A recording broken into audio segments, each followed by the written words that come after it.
hendaknya dalam jual beli itu jangan melakukan sumpah. Jangan melakukan sumpah. Ya. Walau kana sadiqan, walaupun tujuan sumpahnya itu untuk membenarkan, artinya dia tidak bohong. Walaupun dia benar dalam sumpahnya, dia tidak bohong, tetapi tetap tidak baik untuk melakukan sumpah.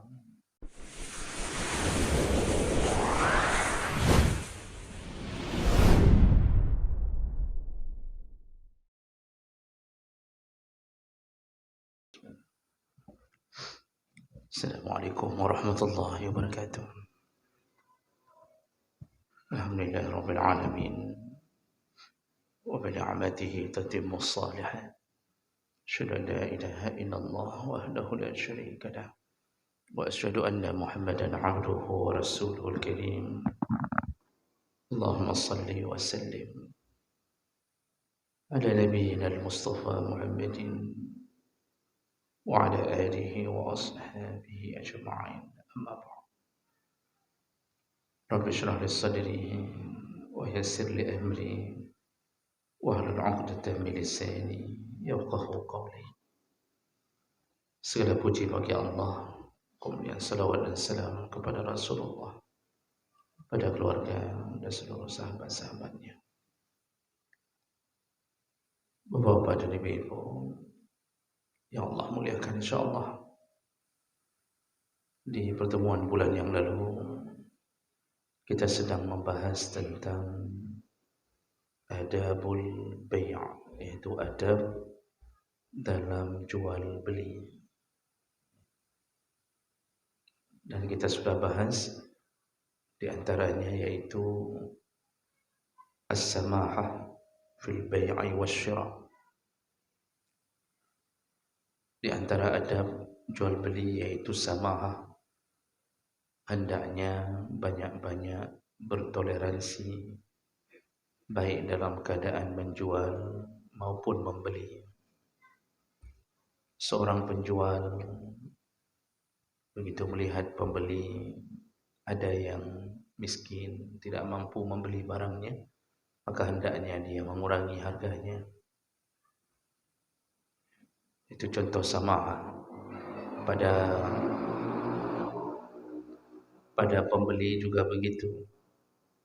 Kalau dia melihat penjualnya adalah orang miskin, maka janganlah dia minta kurang, tapi hendaknya lah dia menambahinya. Nah, itu bertoleransi dalam jual beli, dan itu adalah amalan Nabi sallallahu alaihi wasallam, karena Allah sayang kepada mereka yang melakukan samahah.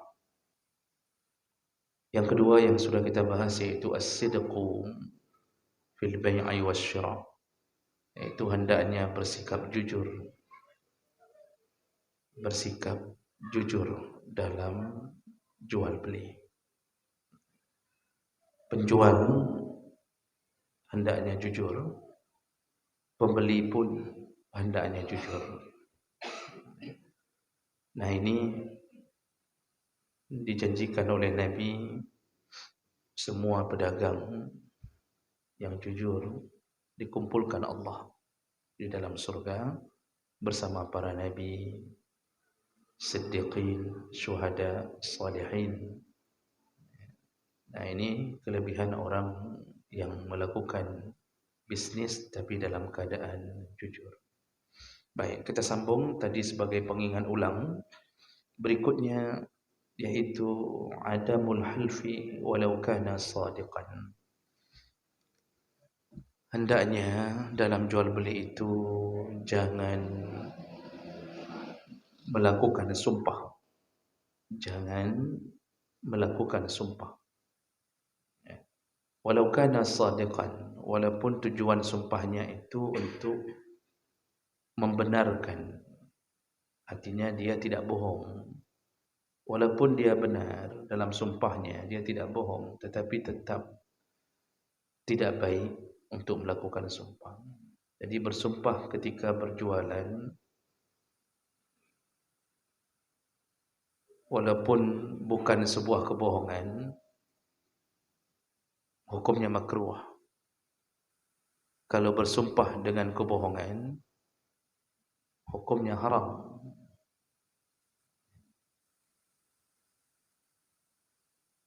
Rasulullah sallallahu alaihi wasallam menyebutkan dalam hadis dari Abu Hurairah radhiyallahu anhu qala sami'tu Rasulullah sallallahu alaihi wasallam yaqul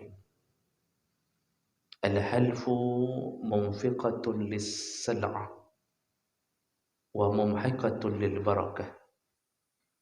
Sumpah itu dalam tanda kutip dalam jual beli itu melariskan dagangan. Kata Nabi, sumpah itu bisa melariskan dagangan. Wa mumhiqatul lil barakah, tapi bisa menghilangkan keberkahan. Dagangannya laris, tapi tidak berkah. Orang bersumpah bisa pada sebuah kebenaran, bisa pada sebuah kebohongan. Ada kalanya dia bersumpah dengan mengatakan, demi Allah, ini barang ini memang betul-betul KW 1, kata dia. Nyo barangnya betul KW sang. Kan KW engkut, nyo KW sang. Atau dia bilang barang ini betul-betul KW engkut, memang KW engkut, memang kan enggak bohong itu. Tapi mengucapkan wallahi, tallahi, billahi, atau kita bahasakan dengan demi Allah. Demi Allah barang ini betul-betul bagus, makruh. Jangan bawa nama Allah dalam urusan bisnis kita. Dalam urusan dunia jangan bawa nama Allah. Allah Subhanahu wa taala juga menyebutkan wala taj'alullaha 'urdatan liaymanikum. Jangan engkau mempermainkan nama Allah dalam sumpah-sumpah kalian. Jadi dalam kebenaran pun, dalam perdagangan yang dimaksud itu tidak perlu membawa nama Allah. Walaupun ujungnya laris, karena sering pakai nama Allah, ujungnya laris. Karena orang percaya kalau sudah pakai nama Allah itu enggak mungkin biasanya orang bohong, begitu biasanya. Karena berefek orang yang berani berbohong di atas nama Allah itu salah satu yang menyebabkan terbukanya pintu neraka. Jadi imej masyarakat kalau sudah berhadapan dengan penjual yang membawa nama Allah, biasanya dari tidak percaya bertambah atau berubah menjadi percaya.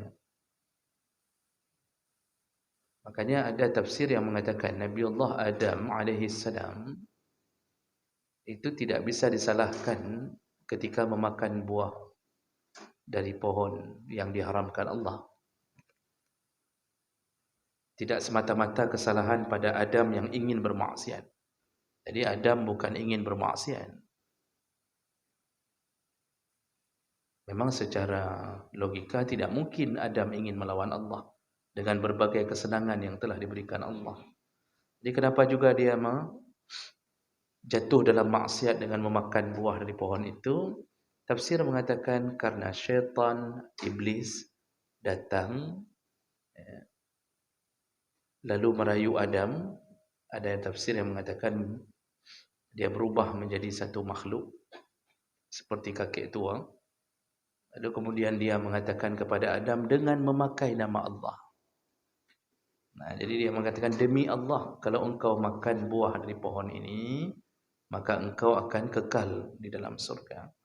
Jadi Adam ketika dipakai nama Allah, di situ dia terjebak. Artinya dia dengan husnudzannya dalam pikirannya tidak mungkin orang pakai nama Allah berani berbohong. Ternyata iblis berbohong. Makanya hari ini yang pakai nama Allah lalu berbohong, yang iblis belum. Yang demi Allah menyuruh pilih dong. Demi Allah kalau saya terpilih, saya bangun. Saya akan ini. Ini kita akan wakaf, kita akan buat masyarakat begini. dalam kampanye demi Allah. Begitu sudah jadi Allah yang tinggal. Masjid-masjid dia tidak kenal. Iblis mandum. Karena iblis dulu begitu, tidak peduli. Demi berbohong pun dia pakai nama Allah. Nah disitulah Adam bukan karena ingin bermaksiat, tapi karena Adam percaya dengan kalimah Allah yang digunakan, itu tidak mungkin digunakan untuk berbohong. Ternyata dia berbohong. Iblis berbohong. Dan ini memang logikanya masuk. Karena Adam tidak mungkin sengaja ingin bermaksiat kepada Allah Subhanahu Wa Taala. Nah, jadi bersumpah ini dalam perdagangan dilarang. Kalau dalam kebenaran hukumnya makruh, apalagi dalam kebohongan. Kalau dalam kebenaran bisa menghilangkan keberkahan, apalagi dalam kebohongan. Jadi dia katakan demi Allah, ini barang bagus sekali. Ini barang begini dan begini. Ternyata tidak seperti yang dia sebutkan. Dia telah bersumpah di atas nama Allah. Nah, inilah orang-orang yang melariskan dagangannya dengan sumpah palsu. Apa kata Nabi sallallahu alaihi wasallam? Salasatun la yanzuru Allah ilaihim yaumal qiyamah. Ada 3 golongan orang yang di hari kiamat Allah tidak akan melihat ke arahnya. Wala yuzakkihim walahum adzabun alim. Allah tidak akan melihat, Allah tidak akan mensucikannya, dan mereka dipersiapkan azab yang begitu pedih. Jadi tidak lihat ini maksudnya tidak melihat dengan kasih sayang Allah. Padahal hari kiamat itu hari dipenuhinya kasih sayang Allah. Sehingga dalam salah satu hadis, iblis mengira dia pun diampuni oleh Allah. Hari kiamat itu, hari hisab itu, hari dipenuhkan kasih sayang Allah. Jadi Allah yang menjadi ahkamul hakimin, sebaik-baiknya hakim. Satu amal baik kita pun bisa mengalahkan berbagai maksiat kalau Allah menginginkannya. Jadi dalam hadis disebutkan iblis di hari kiamat mengira dia pun diampunkan. Mengira dia pun diampunkan karena penuhnya kasih sayang Allah. Maka oleh karena itu kita wajib takut kepada neraka. Kita wajib menanam rasa takut kita kepada Allah. Tapi dengan rasa takut ini kita harus optimis, insya-Allah kita selamat di akhirat dengan kasih sayang Allah. Ini tidak berlaku bagi 3 golongan ini. Jadi ada 3 golongan yang Allah tidak akan memperhatikan dengan kasih sayangnya. Artinya Allah hilangkan kasih sayangnya kepada 3 orang ini. Siapa mereka? Yaitu sebelumnya Abu Hurairah atau Abu Zar berkata, "Man hum ya Rasulullah? Faqad khabu wa khasiru." Siapa mereka ya Rasulullah? Sungguh mereka telah rugi dan celaka. Faqal, Rasulullah menjawab, yaitu Al-Mannan. Yang pertama itu golongan Al-Mannan. Mannan itu manna, yumanni, orang yang suka memuji-muji kebaikannya sendiri, mengungkit-ungkit kebaikannya sendiri. Dumho ke dua ke pegang, draw ke paling god. Pokoknya sedikit bersedekah ke masjid, seakan-akan satu masjid itu dia bangun.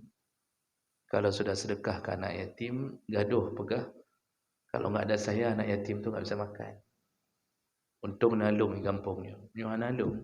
Yang menasah-menasah ada dong. Untung nalung. Menyuhan nalung. Yang sajadah menasahnya hana soblo.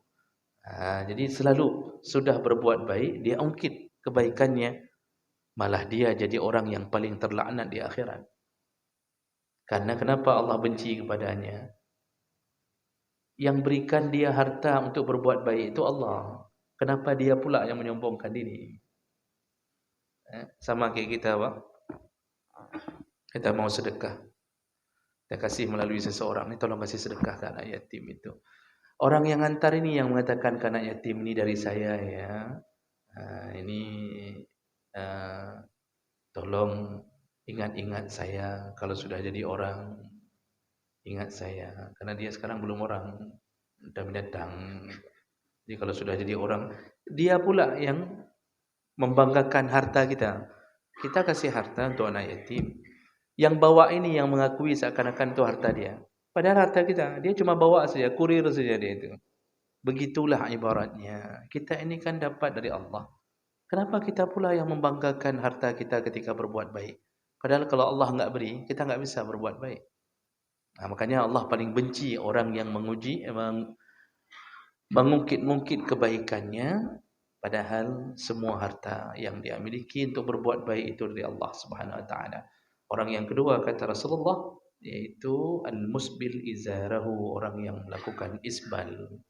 Ya, isbal itu seperti yang kita sering dengar, yaitu mata kain, kain jatuh di bawah mata kaki. Tapi ini ada muqayyadnya. Muqayyadnya ini enggak bisa dibuang. Yaitu khuyala, apabila dilakukan dalam keadaan sombong, menyombongkan diri. Walaupun ada sebahagian kelompok mengatakan enggak ada itu sombong, enggak sombong, itulah kalau isbal tetap ini. Padahal jumhur ulama mengatakan muqayyadnya sombong. Ya. Jadi manjarra saubahu khuyala, kata Rasulullah dalam hadis yang lain. Dan ada beberapa hadis yang menyebutkan dari umum menjadi khusus, yaitu kalau ada kaitan dengan sombong. Nah, kenapa ada kaitan dengan sombong? Karena dalam beberapa syarah hadis disebutkan gaya hidup orang Arab dulu, jahiliyah dulu, itu untuk menunjukkan dia orang besar di kalangan sukunya, itu dengan memakai pakaian yang berseret-seret di bawah mata kakinya. Itu berarti ciri-ciri dia orang terpandang, orang yang punya nama dan jabatan di situ. Dia jalan dengan pakaian besarnya. Nah, itu maka disebut khuyala. Kalau enggak ada kesombongan itu, ya, memang sudah jadi pakaian adat kita. Kita pakai celana kan tertutup di mata kaki, jauhkan tu tertutup mata kaki. Apakah kita masuk golongan ini? Tidak. Tidak. Dalam pandangan jumhur ulama tidak. Jadi jemaah maka Allah, janganlah kita terlalu keras memvonis seakan-akan semua urusan harus dengan pakaian di atas mata kaki. Nah, jangan sampai ke situ vonisnya, sehingga orang yang pergi kantor pun yang pakai jubah di bawah mata kaki pun kita katakan, ini ahli neraka ini tidak dilihat oleh Allah Subhanahu Wa Taala. Kalau itu kita katakan, coba lihat imam-imam Masjidil Haram, isbal atau tidak?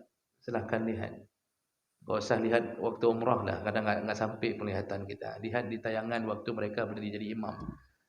Kiban dia pakai baju apa? Merek-rek. Bukan lagi mesirek-sirek, sudah merek-rek. Semua di bawah mata kaki. Berarti imam-imam Masjidil Haram itu semua dalam neraka kan. Bagi mereka yang terlalu fanatik ingin mengatakan bahawa isbal itu sombong enggak sombong, tetap isbal itu haram. Itu perlu dipikirkan ulang.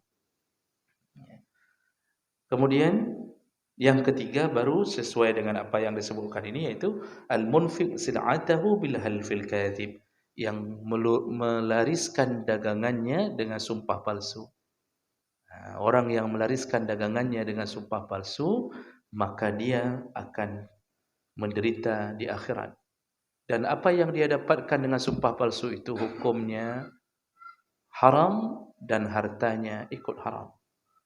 Jadi kalau laku dengan tipuannya, laku, jadi orang percaya, tapi laku dengan kebohongan itu, maka harta yang dia dapatkan adalah harta yang haram.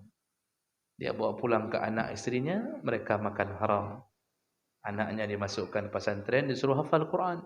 Ujung-ujungnya jadi dajjal juga. Kenapa bisa begitu? Dalam darahnya dipenuhi dengan harta haram karena ayahnya berjualan dengan sumpah palsu. Makanya sebaiknya jangan bersumpah. Jangan bersumpah, jangan sumpah bahwa ini murah, saya ambilnya murah, demi Allah saya ambil murah. Saya ambilnya mahal. Jangan sumpah ke situ. Diam saja. Ditanya modal, diam saja. Bilang saja ke Nur Sandro-nya, langsung dia pergi, enggak jadi beli lagi karena kasar sekali bicaraan kita kan. Jadi Bapak Ibu yang Allah muliakan, Itu adab tentang bersumpah. Jangan bersumpah dalam dunia bisnis.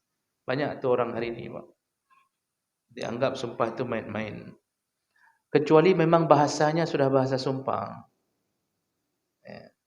Bahasa hari-hari sudah begitu bahasanya. Memang wallahi, wallahi, sedikit-sedikit wallahi. Orang Arab kan begitu, Pak.